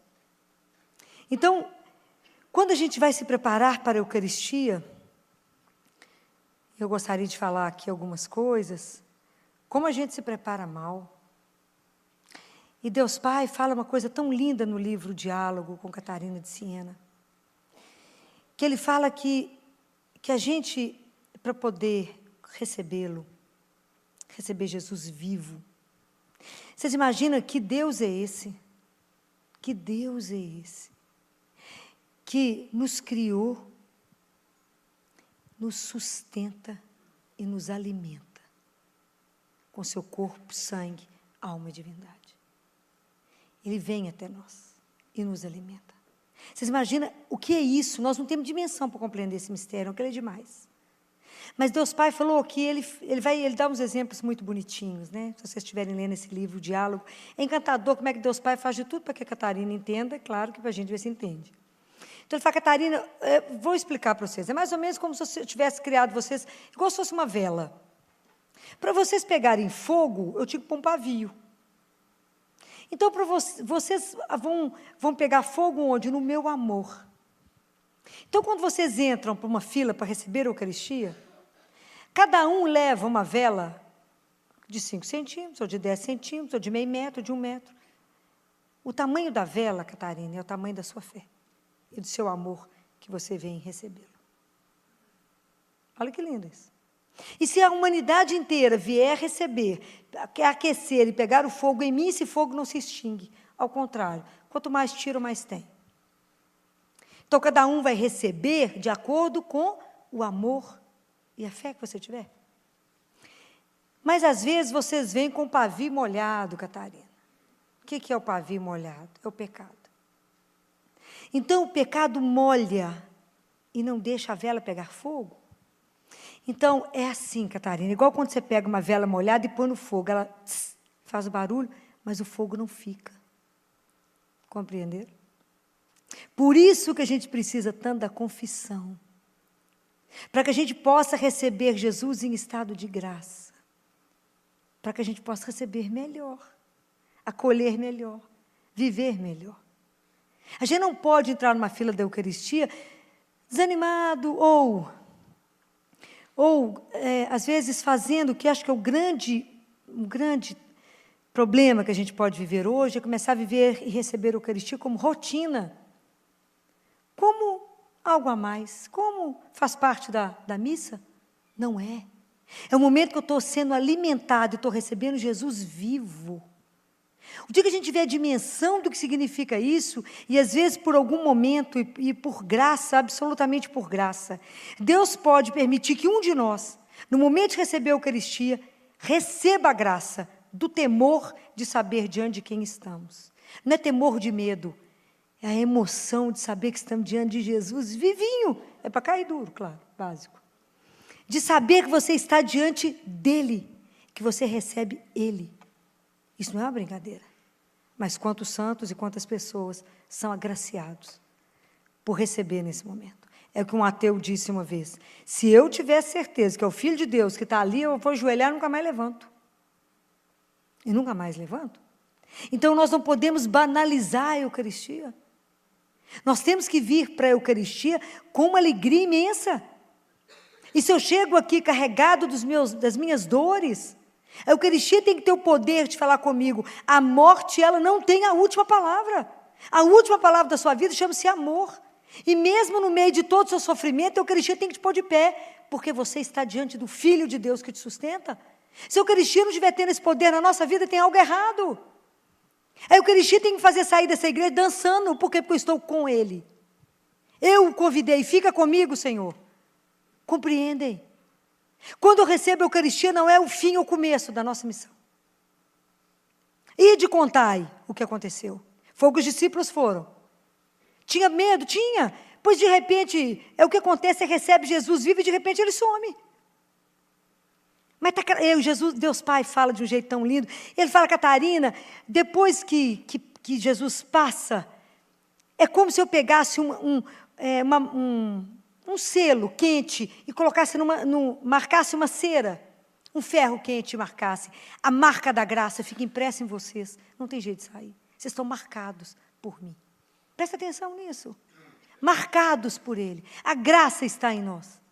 É Deus que caminha conosco. Então quando a gente vem desiludido aqui, trazendo os nossos problemas para o Senhor, trazendo os nossos medos, porque quando eles viram que o Senhor desapareceu, quando Ele repartiu o pão, e eles reconheceram que era Jesus, eles voltaram correndo para Jerusalém, tinha risco, claro que tinha, era de noite, estava escuro, quem matou Jesus estava atrás deles, para matar eles também, já não tinha mais medo, depois de verem o Senhor, medo de quê? Medo de quem pode matar seu corpo, mas não pode matar minha alma é imortal, estou com o Senhor. Medo de quê? Depois que você ouviu. Medo de quê depois que você experimentou Jesus? Nada mais. Então, se a Eucaristia não está servindo para te transformar, tem algo errado. Se você tem que trazer diante do Senhor seu medo, sua decepção, a sua frustração. Faz, Jesus, sabe aquele moço lindo que eu estava namorando? Pois é, me largou, me trocou.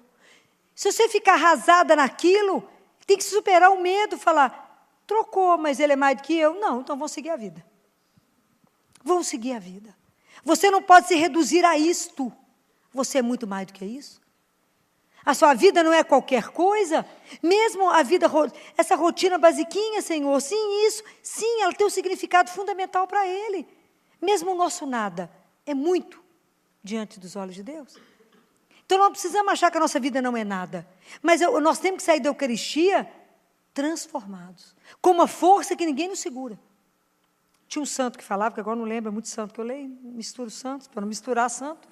Não falo o nome, para não confundir. Diz que quando a gente comunga, é como se a gente saísse da igreja com um leão, com um dragão. Somos capazes de derrubar qualquer coisa? Claro, pois estamos com o Senhor vivo. Mas a gente não tomou dimensão disso. Do tanto que somos privilegiados, agraciados, de encontrar com Jesus vivinho. Coisa mais apaixonante desse mundo. Que você pode chegar perto dele e falar, Jesus, presta atenção no tanto que eu estou sofrendo. Ele fala, estou vendo. Mas Ele pode mudar. Ele pode te dar o consolo, o conforto, enxugar as suas lágrimas e falar, coragem. Isso tem um fim. Coragem. Confie em mim. Porque tem algo escondido que você não está vendo. A dor ainda, por enquanto, está ocultando o que você vai viver. Tem que viver, viva seu luto, chore pelo que precisar chorar.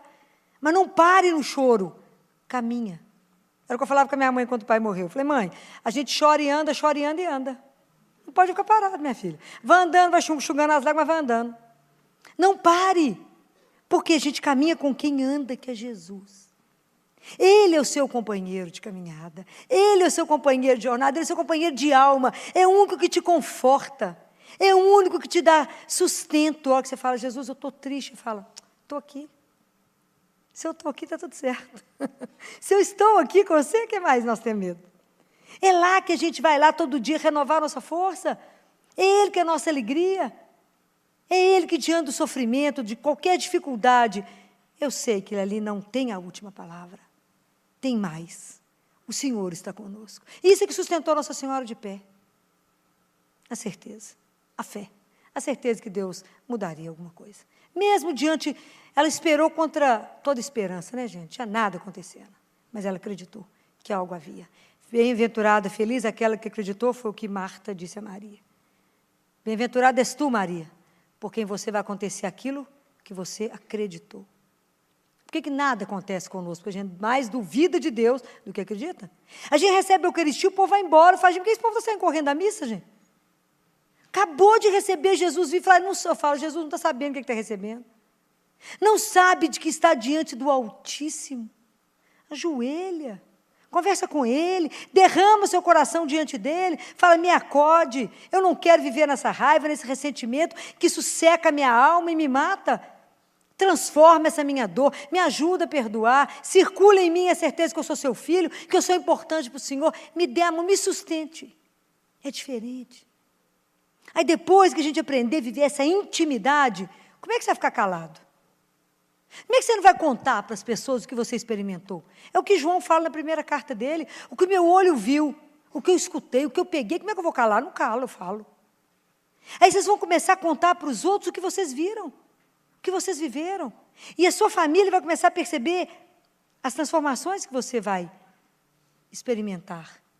Vai perceber. Porque testemunhar Jesus dentro da casa da gente não é fácil, não. Porque todo mundo conhece que você é aquela pessoa difícil, um gente difícil, mal-humorada às vezes.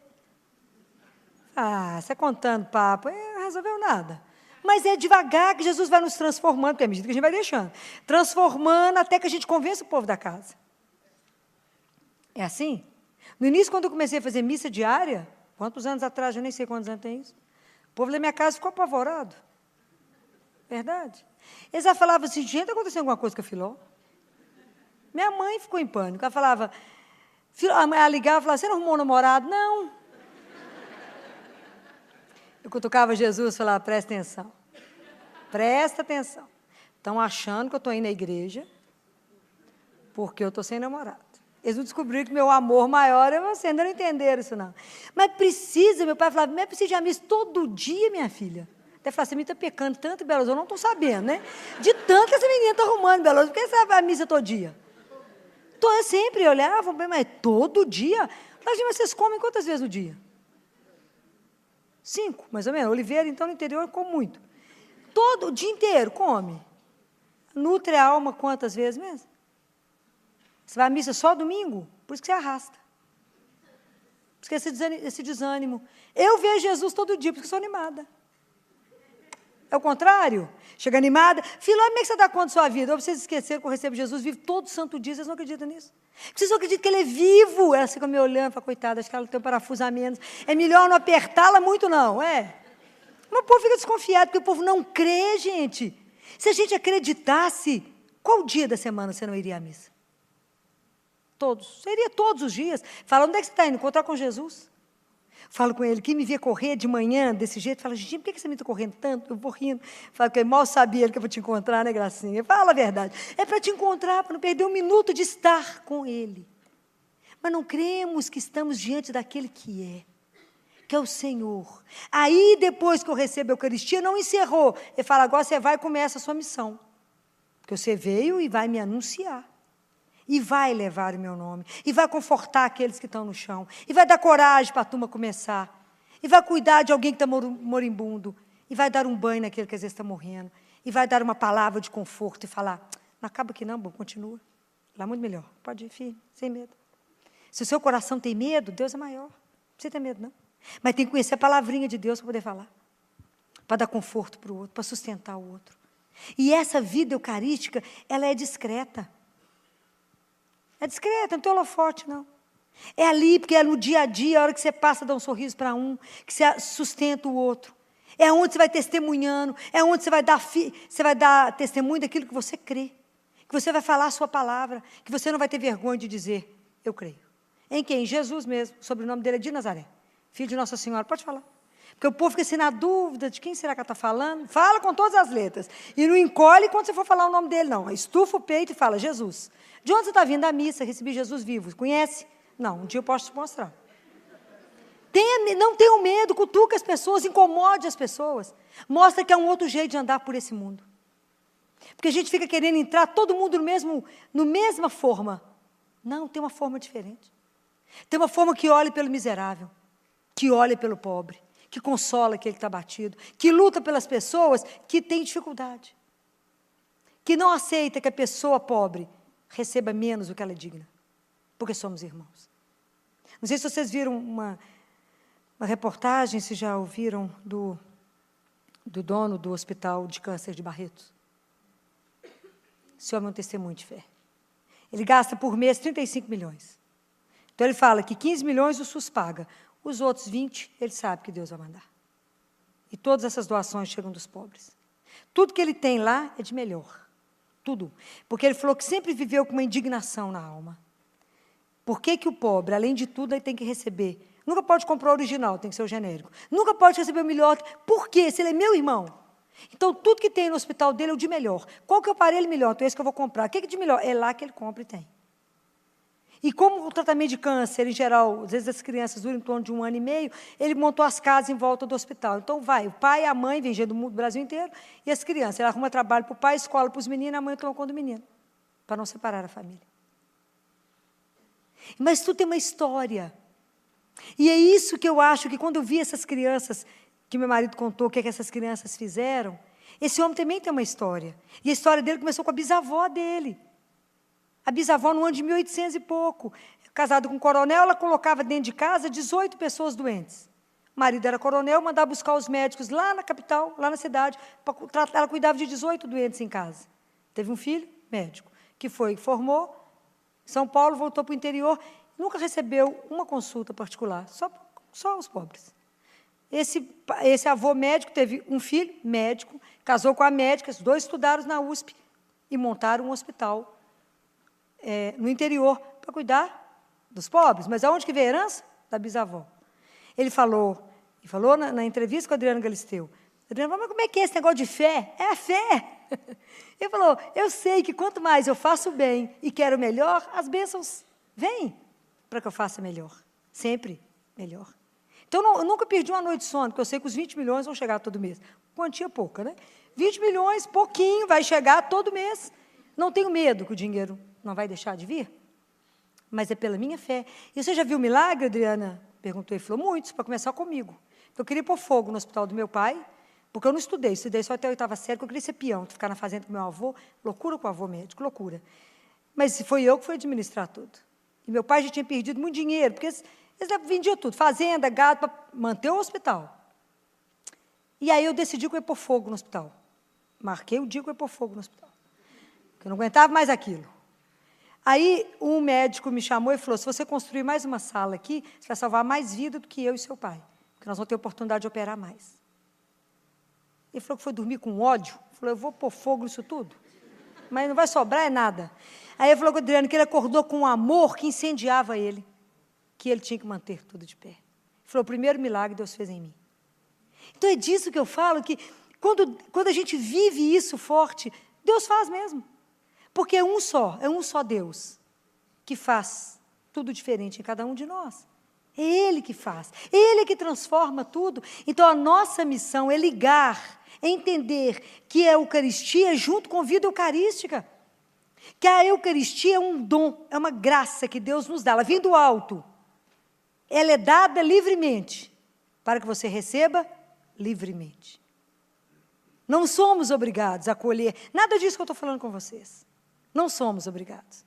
Mas se você quiser receber Jesus com liberdade, com amor, com paixão, né? Porque, na verdade, você vai viver uma paixão alucinada por Ele, você vai fazer o que puder por Ele. Você vai enxergar exatamente aonde você tem que fazer alguma coisa, aonde alguém precisa, e Ele vai te conduzir. Porque você vai estar lá diante dEle e falar, me leve aonde o Senhor hoje precisa. Me leve, que eu seja seus olhos, suas pernas, seus braços, que eu seja aquilo que o Senhor precisa no mundo hoje. Mesmo que seja pouquinho, mesmo que seja só o sorriso de uma criança doente, mesmo que seja ajudando alguém a morrer, mesmo que seja falando com alguém, enxugar as lágrimas de alguém, fala, coragem, Deus está vendo tudo e Deus vai fazer. Mesmo que seja que o mundo não precisa ver, porque o mundo não acolhe a luz. O mundo rejeitou a luz. Não vai ser a nossa que ele vai enxergar. O mundo não quer a luz. Mas somos nós mesmo que vamos insistir para traçar um mundo diferente, para trazer um gosto diferente nesse mundo, para poder dizer em cada Eucaristia, obrigado, Senhor, porque o Senhor aceitou ser nosso companheiro de caminhada. O Senhor aceitou ser o nosso companheiro de alma. Vocês imaginam que graça temos de um Deus que caminha conosco. Aquilo que Moisés falou com ele, caminha conosco, Senhor, apesar da nossa cabeça dura, apesar do nosso coração duro, não nos abandone. E Ele vem em cada Eucaristia. Ele vem todos os dias, mais uma vez, Ele sai do céu. O único homem que Ele obedece no mundo é o sacerdote, né? O sacerdote chama e Ele desce.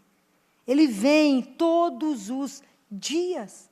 Ele é chamado, Ele volta ao altar para se fazer nosso alimento, nosso amigo, nosso companheiro, o nosso Senhor. Quanta graça temos! É demais, é graça demais. Vamos pedir a Ele que a gente possa realmente entender a Eucaristia, caminhar na quinta-feira agora, com alegria, dando graças a Deus pela Eucaristia. Falar obrigado porque o Senhor vem todo dia me encontrar. Eu que tenho preguiça de ir lá te receber, mas o Senhor vem todo dia. Eu que ainda não me convenci disso, estou mais ou menos no caminho. Mas pedir a Ele a graça de poder ser alimentado, de poder olhar e falar, seja meu amigo, fica comigo, Senhor, porque é tarde e a noite já vem. Está fazendo tarde na minha vida, está tudo escuro e eu não enxergo nada. Fica comigo, seja a luz da minha vida, ilumina meus passos, me prepara para o encontro que vai ser definitivo, para um abraço que nós vamos nos perder no abraço dele. Poder chegar, cheirar o Senhor e falar, cheguei. Por quê? Porque o Senhor me sustentou a cada dia. Vamos pedir a Ele, vamos fechar os nossos olhos, vamos pedir a Jesus que... Vamos pensar em tudo isso que a gente conversou, que Deus nos deu a graça de pensar. Vamos ouvir a música que as meninas escolheram, que é claro que Jesus só falou agora, porque ninguém sabia o que eu ia falar. Mas não saiam. Deixa a palavra de Deus chegar dentro do seu coração. Começa a parar para escutar Deus que fala. Se a gente não parar para escutar Deus que fala, a coisa fica no meio do caminho. Eu já falei, Ele já preparou seu coração. Escute, escute. Deus vai sussurrar. Ele vai falar alguma coisa. Vamos fechar os nossos olhos, nos colocar diante dEle. Pedir perdão por tantas eucaristias mal recebidas.